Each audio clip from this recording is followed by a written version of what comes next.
você vai ter que trabalhar com diretores, com gerentes, vai ter que aparecer na mídia, não pega bem. Já, eu ouvi só inúmeras vezes. Gente, a gente está num país que antigamente você via anúncio de jornal que exigia boa aparência. O que é boa aparência? O que é a boa aparência? Tanto que houve um questionamento pela própria população afrodescendente, porque o negro não era considerado uma pessoa de boa aparência. Quer dizer, a gente já superou isso. Então, eu acho que aos poucos, né, a gente vai avançando. Você lembra do Sembranelli, daquele caso dos Nardones? Sim, ele é monocular? Ele tem uma deficiência no olho. E até estava comentando com o Alexandre que eu acompanho muito aqueles fóruns que o pessoal publica a notícia no portal e o pessoal vai comentando embaixo, né, os populares. Sim. E eu, em vez de falar, pô, o cara é legal, o cara é bom, né, o cara tá indo em cima, puta do profissional. Não, ele tava falando, aquele caolho, aquele não sei o que lá, tava no rótulo dele. Ninguém tava falando da questão moral, da questão profissional. Da competência. Tava falando da deficiência dele. Você lida com rede social, sim, né? Você falou que gosta muito de falar sobre essa questão. Como é que é essa aceitação? E se tem gente que já entrou na luta sem ter o problema? Porque eu conheço pessoas, eu fiz um programa sobre síndrome de Rett, que é uma síndrome muito difícil, e que a presidente da associação não tem casos na família, né, não tem nenhum conhecido, entrou exatamente para fortalecer a luta acreditando nela. Existe isso também? Existe muito. Na verdade, muitas pessoas, né, criticam muito o monocular porque falam, você só perdeu a visão. Né? Primeiro esse aspecto, você só perdeu a visão. Né? Primeiro que como se nós quiséssemos ter perdido, não perdemos. Você só perdeu a visão, então você só não enxerga metade. Não é por aí. Tem a questão de discriminação, né? Tá? Claro. A questão do preconceito, do visual, é muito, muito forte isso.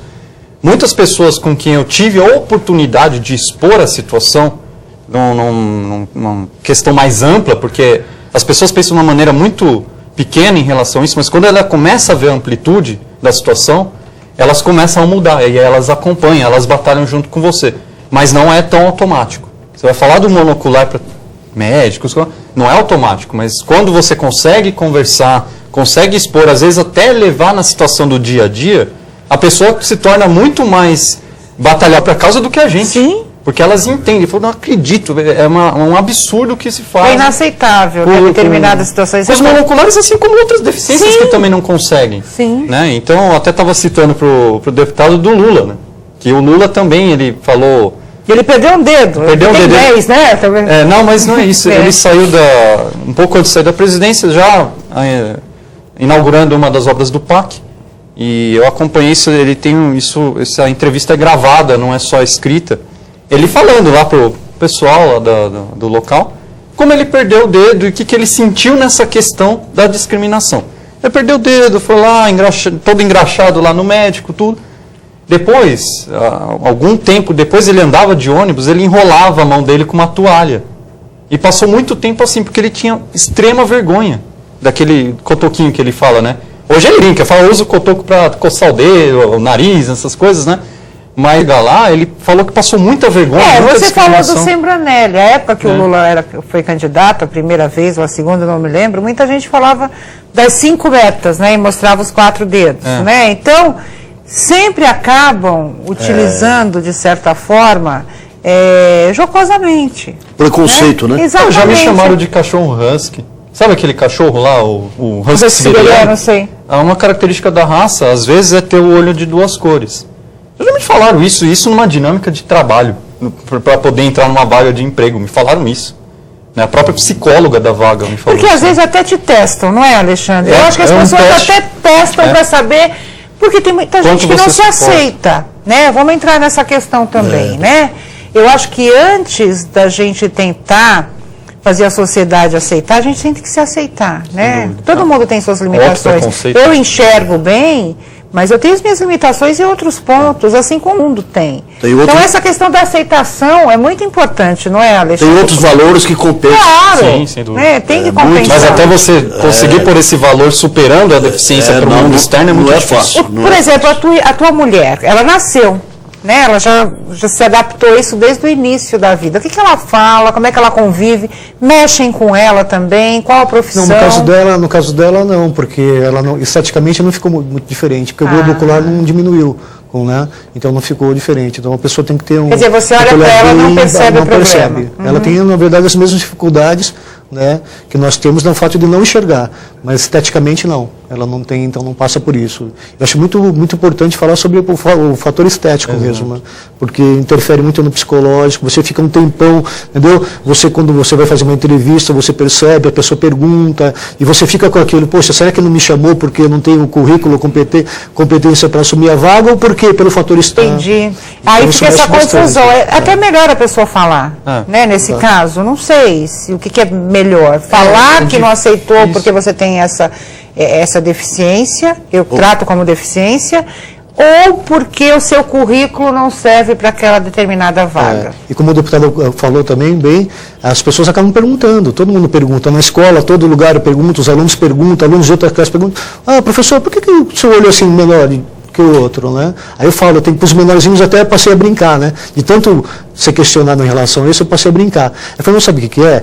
É que meu olho menor aqui é mais fechadinho porque meu pai é japonês e a minha mãe é brasileira. Então eu passei a brincar com eles. Aí eu brincando com eles, para passar o tempo de tanto falar, não, você machucou, não enxerga dessa vista e tal, explicar tudo direitinho. Então, Então, eu pessegado. É bom pra pedir desconto, viu? Você fala, já paguei um olho da cara, se eu tiver de pagar outro, Gente, eu preciso ir para o intervalo rapidinho, porque eu volto e a gente vai continuar falando dessas batalhas e, claro, né, com esse programa, tentar sensibilizar aí o governador de São Paulo para que ele sancione a lei do deputado Marcos Martins. Não saia daí.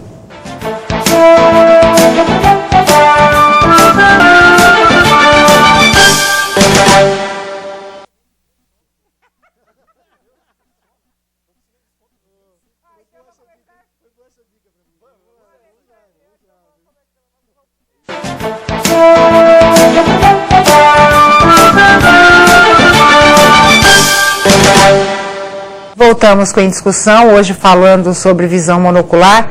Eu quero dizer para vocês que o intervalo é ótimo. Pena que a gente, né? Eu sempre falo que a gente tem que continuar passando no intervalo, mas a gente falava principalmente sobre a questão estética, e quero me desculpar com o Alexandre, que é ex-esposa, mas continua com visão monocular. Continua, né? Então, isso, da possibilidade...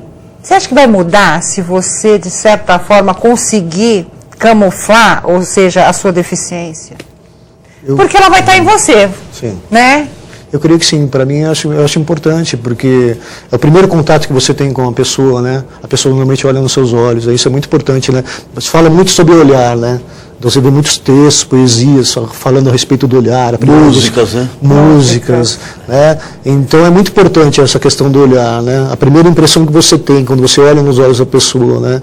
E quando você olha a pessoa, em vez de prestar atenção realmente em você, né? Ou querer saber se você tem qualidades, se você é uma pessoa interessante, se você tem, né, outras qualidades, ela olha primeiramente, todos nós, acho que olhamos primeiro o aspecto físico, né? A aparência a princípio, né? Então eu gostaria de melhorar isso justamente para poder ter a oportunidade de me apresentar para as pessoas como eu sou. Então mostrar minhas qualidades. Igual aos demais, né? Igual aos demais, sim, exatamente. Tem uns pontos nisso que quando você, do jeito que eu sou, né? Não usa prótese, não tenho como, você tem dois lados, né? Se você é um mau caráter, uma pessoa ruim e tal, trabalha mal, você fica marcado muito forte, porque é muito fácil diferenciar você dos outros, né? Claro. Agora, no aspecto bom também, se você tem a moral, tem a ética, tem a competência, você também sempre se dá... Ô, Saulo, e como é a realidade em outros países? Vocês levantam essa discussão? É diferente o tratamento? É diferente. A OIT mesmo tem um estatuto dela que já tem a favoração do monocular, tem países que tem a questão da deficiência já resolvida. O nosso país é um pouco mais difícil, né? Lógico, a gente está num estado democrático, então tem outros movimentos que discutem, né? Mas vivemos aí 20 anos de ditadura aí que travou muita coisa. Isso trava isso ainda, né? Cá entre nós, cá entre nós. Exato. Então, autoritarismo ainda. Mas essa questão mesmo do visual, eu tenho um ponto de vista um pouquinho diferente dele, né, eu tenho um pouco de medo. É que você já casou. Ele casou, você falou, tem que casar de novo. Não, mas eu tenho um pouco de medo, principalmente no aspecto de mercado de trabalho. Sim, eu acho que esse é o ponto, né?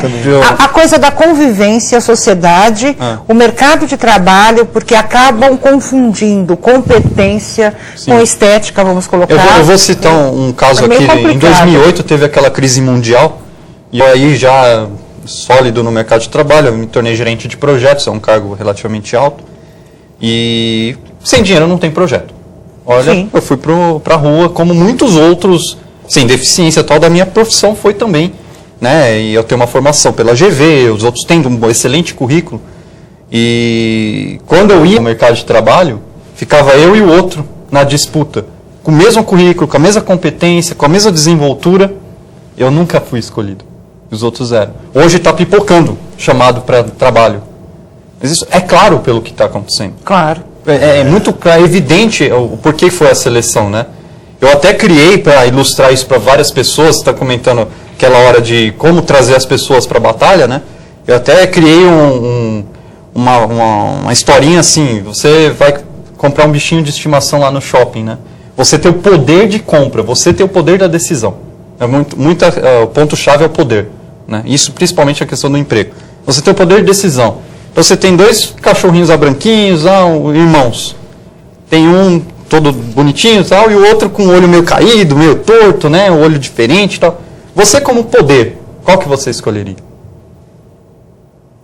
Essa é uma pergunta. O poder de decisão, né? Você Olha, eu vou te contar. Eu escolheria o doentinho, porque aconteceu isso comigo numa ninhada de 5, eu peguei o mais fraquinho, porque eu achei que as outras pessoas não iam querer, ele precisava do Mas tem um aspecto carinho. um pouco do dó. Ele era cardiopata. Mas tem um aspecto um pouco da dó. Tem, não vou dizer que Ninguém não. vai pegar porque exatamente, as pessoas iriam abandonar. Eu não achei justo, né? Todos têm horário. Aí ele era cardiopata, o veterinário deu 6 meses de vida, ele viveu comigo 12 anos, saudável. A grande maioria e tinha cegueira congênita. A grande maioria das pessoas, elas respondem, não, pegaria o outro.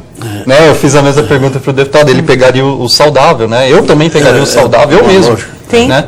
E os que responderam igual você, é um pouco no aspecto da dó, quem vai cuidar do bichinho? Mas é verdade. Então, muitas pessoas nos perguntam sobre a deficiência com pena. Com pena. Não é pena, não precisa de pena. Né? Então, e nós estamos vivendo um momento em que reduziu-se muito o número de desemprego no país. Tem muito mais vagas, muito mais vaga. Então, o país está numa fase melhor, as negociações de sindicatos, uma grande parte de sindicatos negociam acima da inflação. Então nós temos uma porção de coisas. Há uma preocupação dos sindicatos com essa questão da inclusão. Da inclusão. Muito forte. Das mulheres no mercado de trabalho. Da presidenta da República, uma mulher, que isso também é está quebrando vários paradigmas. Essa é a melhor